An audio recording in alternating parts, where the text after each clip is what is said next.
Viva! Cá estamos nós para um programa muito especial.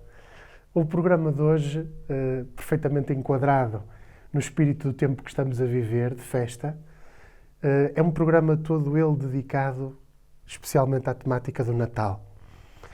Obviamente que o Natal significa o nascimento de alguém, que é Jesus Cristo, evidentemente, figura importantíssima para a nossa cultura e para a história, tanto do continente europeu como dos restantes continentes do mundo, em que os seus princípios e valores ajudaram a moldar toda uma nova filosofia, além de um movimento religioso muito importante. E nunca nos esqueçamos que para nós, na história, marcou também a divisão do tempo, antes dele e depois dele, antes de Cristo e depois de Cristo. Isto não é coisa pequena. E foi por isso, queridas e queridos amigos, espectadores da Rádio Transforma, todos aqueles que nos seguem, que decidimos todos, nesta equipa grande que faz estes conteúdos para todos vocês, trazer-vos também esta prenda. Esta prenda que vem embrulhada com o papel de embrulho, com o laço e com a etiqueta e com a marca da história. O que é que nós podemos, ao longo de todo um conjunto de séculos, descodificar destes símbolos que, afinal, fazem o tempo que estamos a viver? Desde logo, indo à própria origem da palavra, à questão do Natal, do nascimento desta figura que é Jesus Cristo, nós encontramos eco desse acontecimento, sobretudo nas décadas e séculos subsequentes. Temos que dizer que o cristianismo surge por um conjunto de tradições que se misturam entre si. Desde logo a tradição judaica, do messianismo, da procura de um Messias Salvador, que é profundamente próprio desta cultura e que está enraizado num povo que, como sabemos, foi escravizado, foi perseguido pelos grandes impérios de então, nomeadamente o egípcio, mas não só, e posteriormente acabou por ser um povo sempre em busca e constantemente em busca do seu destino. Isso aconteceu durante os séculos da Idade Média, por exemplo, em que houve um grande antissemitismo, como sabemos, depois também no tempo contemporâneo, basta recordar o Holocausto. E essa tradição messiânica é indiscutivelmente, no cristianismo, uma marca de influência judaica. Mas temos também que recuar também à Europa Ocidental, à Grécia, que nós assim hoje conhecemos como tal, mas que poderemos aqui chamar, por uma questão histórico-política, a Hélade, o conjunto das cidades-estado que compunham, nos tempos clássicos, portanto, as pátrias hoje gregas. Estamos a falar das cidades-estado de Atenas, de Esparta, de Corinto. E para isto recuamos 5 séculos antes da época cristã e do nascimento de Jesus Cristo, aos tempos de estadistas como Péricles, Solon, Drácon, Demóstenes, que foi um dos principais oradores de Atenas e que, aliás, ficou conhecido as suas célebres filípicas, os seus discursos contra Filipe da Macedónia, pai de Alexandre o Grande. E de Alexandre o Grande teremos que falar também nos 2 séculos seguintes a este século glorioso, que é o chamado século de ouro de Atenas, que marca a nossa maneira de estar no Ocidente, as nossas instituições, o parlamentarismo, a representatividade que hoje marca a atual democracia liberal, tem essa chancela, os direitos de cidadania, se bem que sabemos que neste tempo anterior a Jesus Cristo eram direitos de cidadania limitados, mas ainda assim toda uma estrutura social e todo um conjunto de referências que são fundamentais mesmo antes de haver cristianismo. E temos que falar também na filosofia e, nomeadamente, em Platão, o grande filósofo de Atenas, o grande mestre que tinha sido discípulo, recordemos, de Sócrates, outra figura absolutamente central, e parece bizarro estar a falar disto quando falamos de cristianismo e também das origens do Natal. Porquê é que estou a falar neste pano de fundo cultural todo? Por uma razão muito simples. É que o cristianismo resultou fundamentalmente da fusão da tradição judaica, semítica, da tradição helenística, portanto de matriz grega, em que temos a dupla dimensão corpo-espírito, corpo-alma, e esta dimensão da espiritualidade e do mundo das ideias, que é profundamente cara à filosofia platónica, influencia muitíssimo o cristianismo. Portanto, caras e caros amigos, nós temos, indiscutivelmente, a tese defendida no diálogo Fédon de Platão da imortalidade da alma. A alma é imortal, ao passo que o corpo é passageiro. E temos ainda que recuar a outra civilização, ainda anterior, que é a civilização egípcia. E há a ideia da conservação do corpo, como sabemos, no caso dos antigos egípcios, através da mumificação. Ora, para os cristãos, nós sabemos também da importância que tem a preservação do corpo através da inumação, através do enterramento, neste caso, na terra. Evidentemente que também há a cremação, que hoje é muito praticada, que vem sobretudo dos rituais orientais e do outro pulmão, digamos assim, que alimenta o cristianismo, que é o seu pulmão oriental. Há um ao Ocidente e há um ao Oriente. E ao Oriente, onde nós temos as tradições hindu, as tradições religiosas budistas e outras filosofias, vamos encontrar também alguns pontos comuns, curiosamente, com o cristianismo. É por isso, e por todo este cosmopolitismo, por todas estas vivências e encontros, mas também desencontros e guerras, indiscutivelmente, a história é feita de tudo isto, de toda esta complexidade de processos, que nós vamos chegar, no século I, a uma realidade que é a realidade da conquista que o Império Romano faz da, depois assim designada, Terra Santa, da Judeia, da província da Judeia, e nomeadamente a conquista de Jerusalém no ano de 31, sob o signo do Imperador Tito, em que é feita a destruição do Templo de Salomão, como sabemos, que tinha sido e era a grande casa comum, a grande pátria comum dos judeus.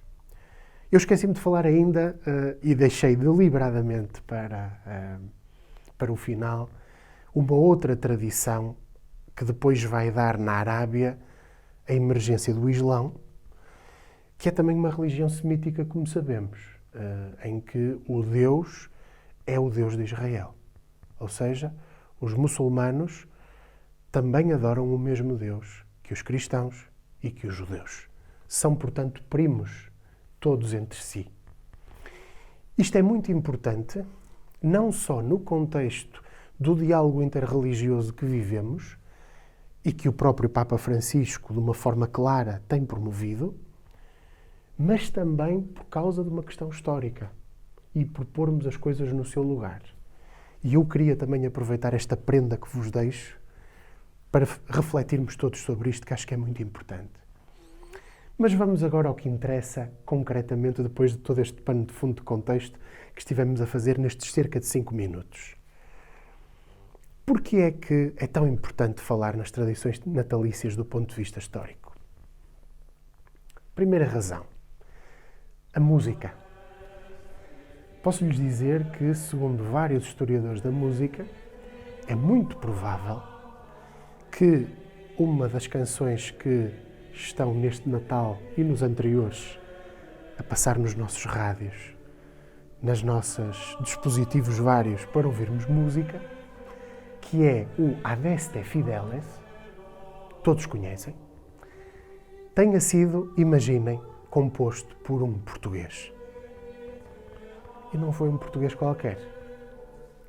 Foi, tão somente, o nosso rei Dom João IV, que recentemente evocamos, no dia 1º de dezembro, por causa da restauração da nossa independência.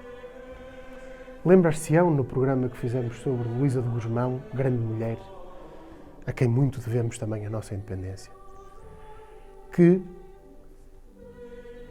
Dom João adorava a música. No seu palácio ducal de Vila Viçosa, ele compunha, tocava, ensaiava e criou no Alentejo uma verdadeira corte melómana, também bibliófila.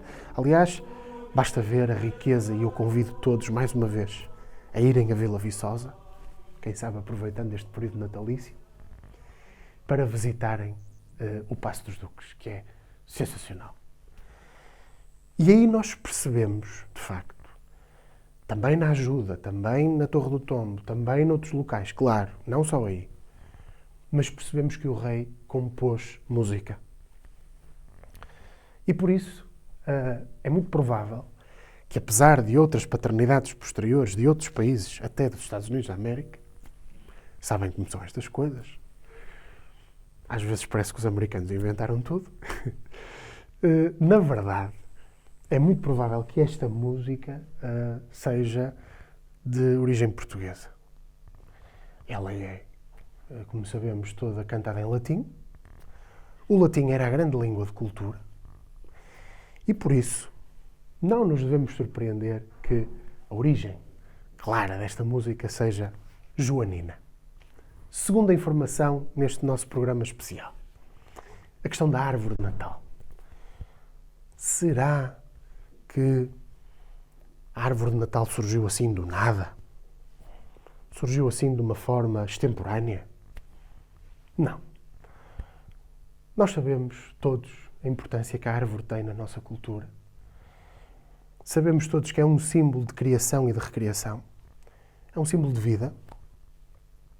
E é também um símbolo, mimetizando com a nossa própria cultura, das várias gerações que compõem a nossa família, a árvore genealógica. Mas aqui há uma circunstância muito especial, que é a circunstância de um homem de quem falamos há muito pouco tempo no programa sobre Dona Maria II, o nosso rei Dom Fernando II, de Saxe-Coburgo-Gotha, alemão, príncipe alemão, do Principado de Coburgo, precisamente, Coburgo, ter trazido sabemos exatamente a data, 1844, até temos os desenhos que vocês vão ver exatamente projetados agora. Desenhos que mostram Dom Fernando vestido como São Nicolau, com uma árvore de Natal, com as crianças em torno de si, os 7 filhos até então tidos com Dona Maria, um ambiente de vivência pura de família natalícia. O ambiente que nós hoje vivemos tem 200 anos, estas representações que estão a ver, cerca de 2 centenas de anos, e mostram como a árvore é o lugar onde se reúnem as crianças com os presentes e em que aparece o São Nicolau. Como vocês sabem, é o antepassado remoto daquela figura que nós hoje conhecemos como o Pai Natal.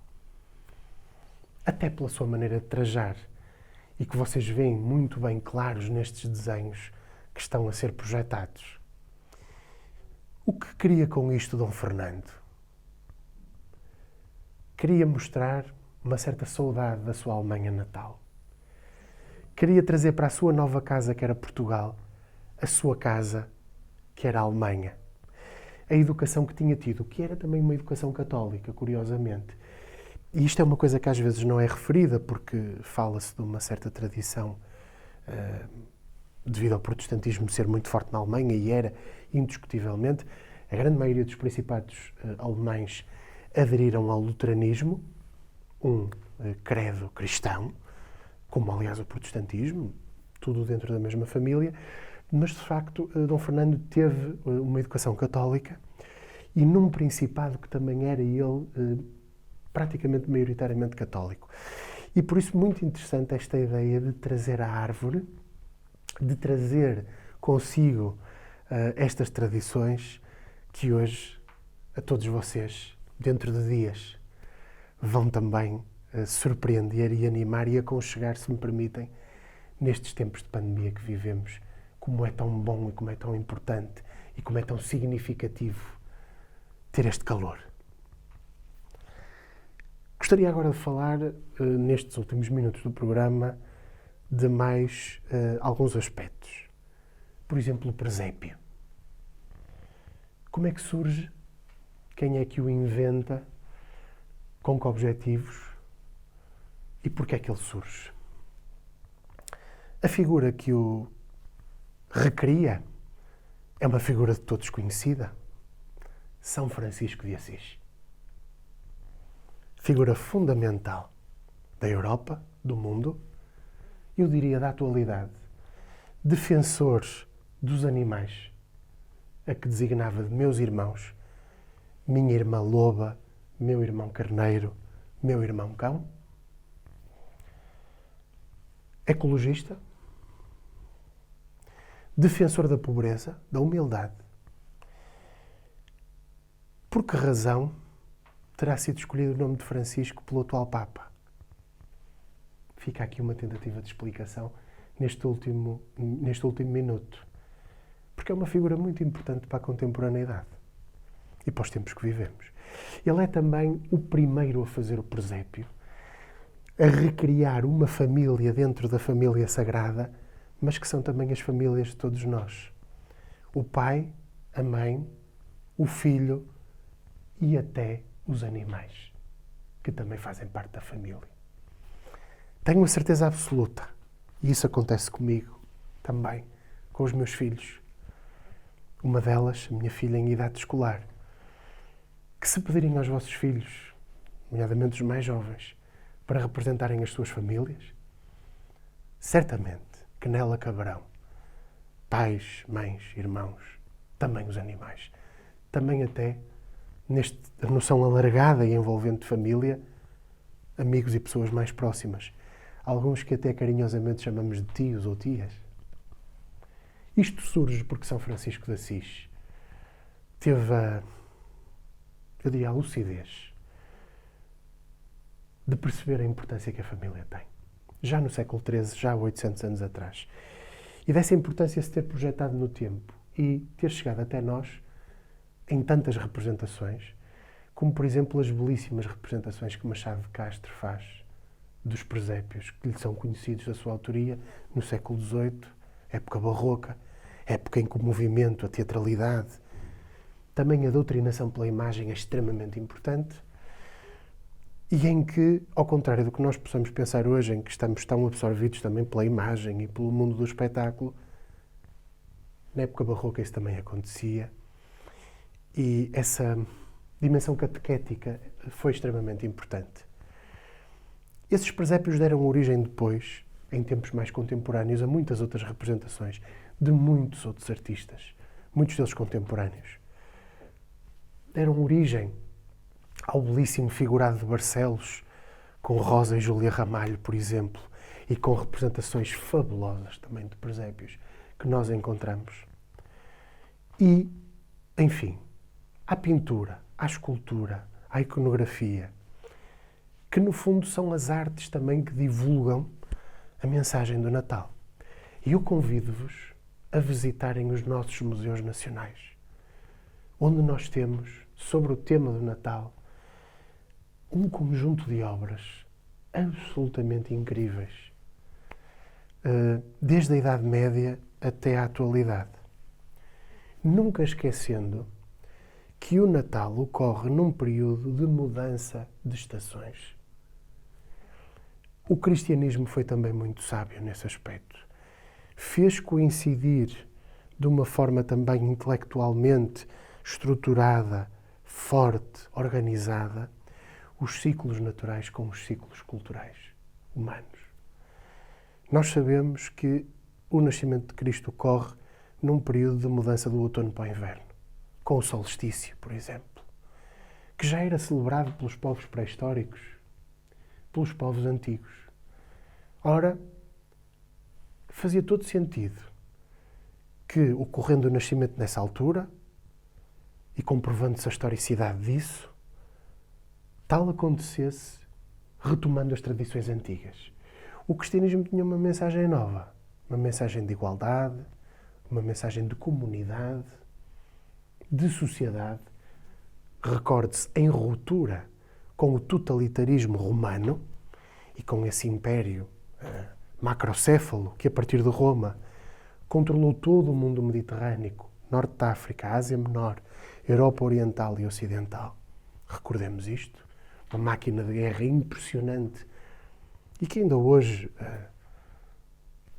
através dos programas, nomeadamente do meu colega e querido amigo Sérgio Veloso Coelho, aqui também tem sido mostrado, na Rádio Transforma, efetivamente é uma mensagem profundamente nova esta do cristianismo.